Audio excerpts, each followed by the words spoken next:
Hi there, I'm making a video game. In fact, I've been making it for more than a year by now. Of course, not everything went according to plan. There were a few major setbacks, but I still haven't abandoned this project, and actually I'm still really excited to be working on it. This game is kind of a survival/city builder type of thing, with more emphasis on building than surviving, and with a ton of somewhat unusual mechanics.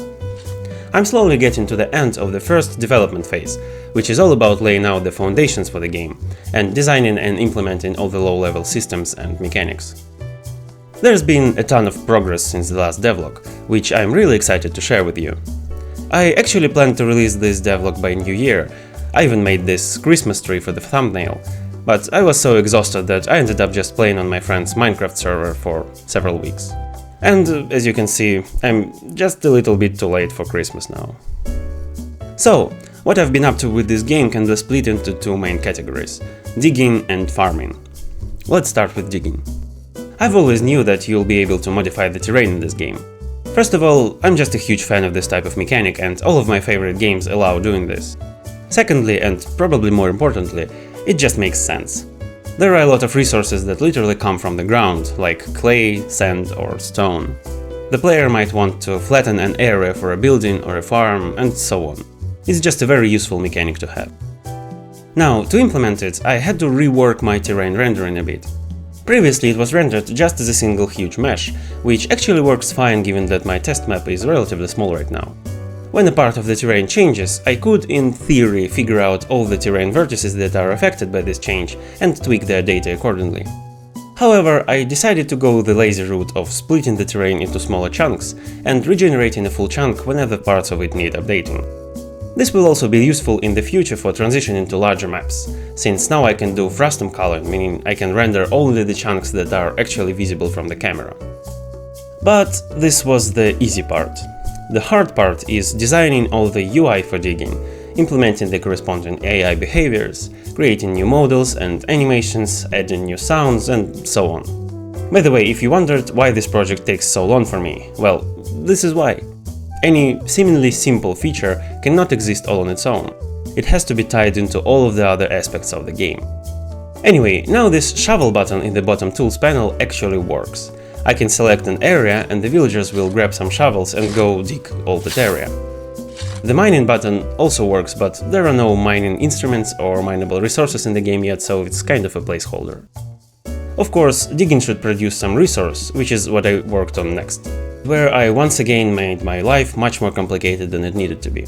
You see, up to now, all the resources in my game are basically solid objects, and the villagers can just pick them up with their hands and transport them anywhere they want. Now, try doing that with dirt or sand. If you haven't been outside lately, I'll remind you that transporting sand by hand is, well, basically impossible. Most games just ignore this and allow transporting dirt as some sort of amorphous blobs or cubes or something like that. However, my main game design principle for this game is to try to make things differently and just see what happens. So I added a new kind of resources to my game, which I call granular resources. They cannot be moved just by hands, and they cannot be stored just as individual items. They can, however, be stored in piles. So, now when a villager digs out a patch of dirt, they create a dirt pile nearby. These piles can store up to 8 units of dirt, so that the map doesn't get completely filled with dirt piles when you're digging up a large area. I wanted to add some animation for dirt flying from the shovel to the pile, but I couldn't figure out the best way to do that, so I'm leaving it for future me. Now, for transporting such granular resources from one place to another, something like a wheelbarrow would be perfect, but it's once again a whole new type of entity with a ton of new logic and AI behaviors. So, for now I decided to go just with simple bags.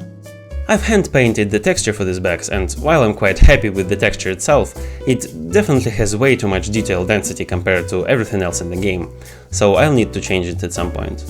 I've also added a silly procedural cloth animation for when a villager is carrying a bag.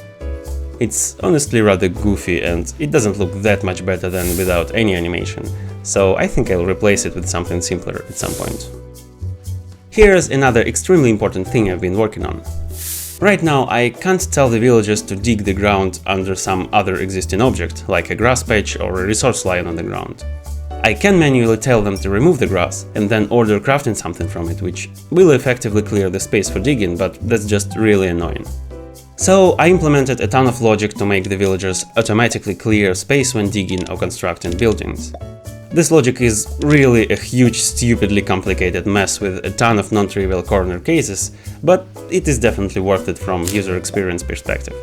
By the way, don't forget to like and subscribe if you enjoyed this series. It really helps this project and boosts my motivation and all that stuff. Thank you. Okay, so we have digging now.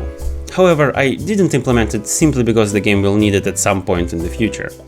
In the previous devlogs I've shown the building mechanic, and the building materials basically boiled down to some variations of wood.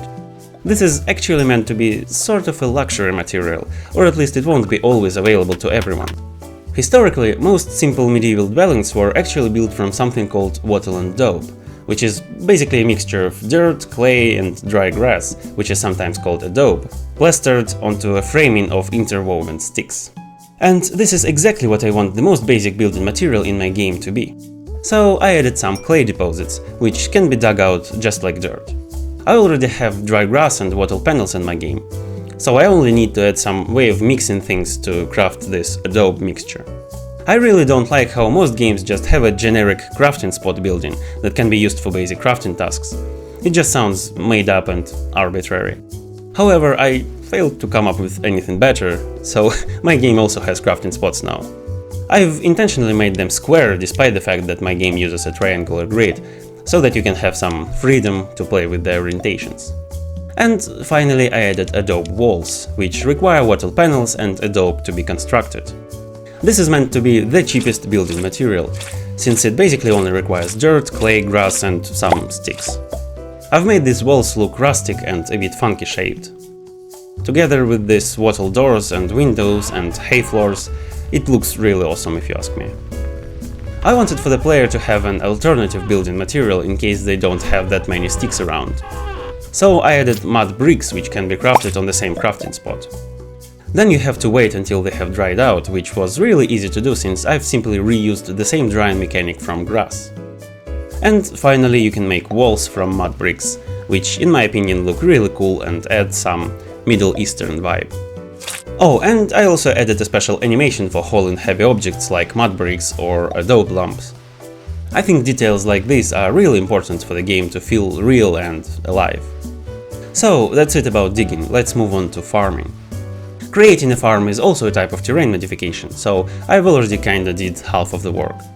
I just needed to create some new UI tools, models, animations, sounds, you got it. Now I can designate an area to be a farmland and select what exactly is going to be grown here and when it is going to be harvested. For now I only added two types of crops, carrots and turnips. Both have two different maturity stages, which I'm calling ripe and flowering. Basically, if you want to gather the edible vegetable, you need to harvest them when ripe, and if you want to harvest just the seeds, you need to wait a bit longer. I always found it a bit boring that most games simply ignore the existence of seeds, and while I completely understand the game design reasons underlying this choice, I wanted to try and design something more interesting. With my mechanic, you'd have to balance between harvesting vegetables and harvesting seeds, which should add a little bit of fun and complexity to the gameplay. I also added a fun little mechanic which allows grass to grow on top of unused farmland, which turns it back into dirt and then into grass, kind of simulating how nature reclaims unused land.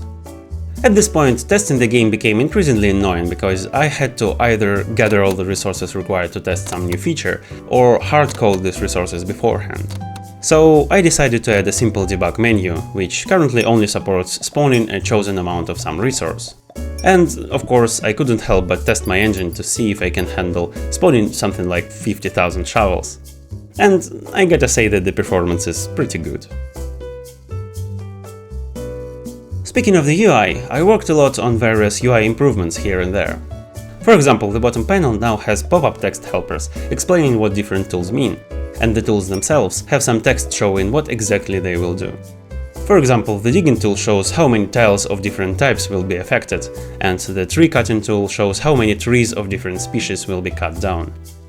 And I added the option to hide the display of various non-physical objects, like zone boundaries and task indicators, because they can be a little distracting.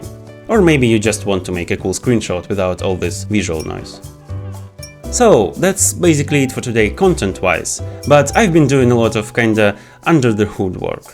For example, I never liked how foliage looks in my game at a distance, especially grass. It starts to flicker and shrink and whatnot.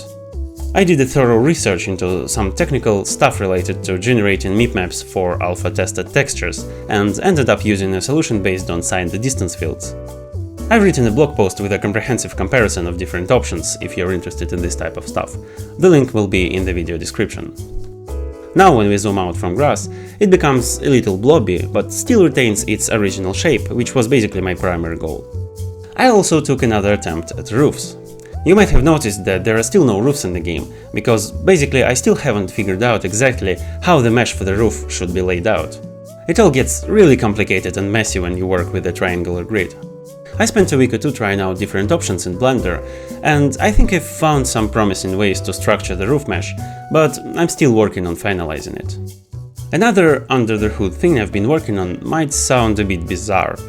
I've been working on water simulation. It doesn't mean I'll be adding water anytime soon. That's a very complicated task and there are hundreds of more important things to work on right now. But I wanted to explore just how feasible it is going to be. In fact, I wanted to find some simple algorithm for 2D water simulation over a terrain that is suitable for games for a very long time. I even asked about it on Mathematics Stack Exchange, like 5 years ago, and got no satisfying answer. Well, this time I finally found a solution that works great and is simple and fast enough to be suitable for a game. This method is called virtual pipes, and I've written a blog post about it as well, if you're interested. As I've said, there is a long way until I'll be adding anything like water to the game, but I'm extremely happy that now I at least know that it is possible and I know exactly how to achieve that. And that's it for now. I'm really happy with all the progress. We've had a ton of new mechanics, new building materials, new objects and new concepts. It's all coming along rather nicely. The next thing I'll be working on is probably stockpiling resources, because right now every single stick requires a separate tile to be stored, and it's honestly becoming hilariously annoying. So have a good weekend, and I'll see you in the next devlog.